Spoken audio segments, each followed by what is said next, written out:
Deadliest job interview mistakes. Now we're going to cover these to make sure that you do not do any of these. A lot of people get confused about job interviews. Some of you think the interview is like an exam. So if you study hard, give the right answers, everything will be fine. The job interview is exactly the opposite to this. Only one person can get the job, so you do not want to sound like everyone else. Think of the question, why should I hire you?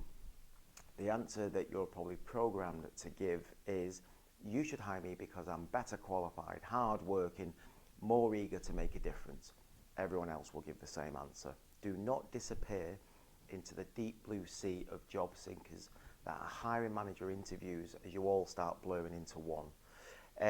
Once a manager forgets you, you become much less of a contender for that job. No thank you notes are going to make any difference about that. Your aim at the job interview is to make a difference and make an impression.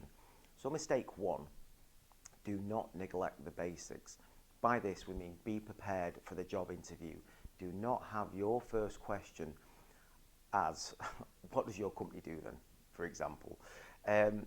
Know everything about your future employer, research as much as possible. Knowledge is king. Mistake number two is showing up without any questions. Now, you can prepare questions on the notepad that you're taking in with you, and the notepad obviously is there to collect notes throughout the interview.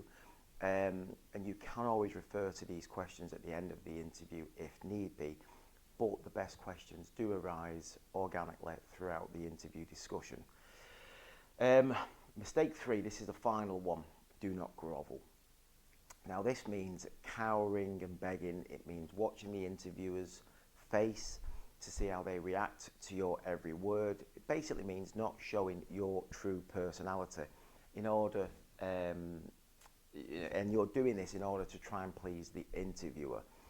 Think of your interview like it's a date. Now, you do not go on dates to please other people. You go on a date to see if there is enough chemistry between both parties to continue the conversation.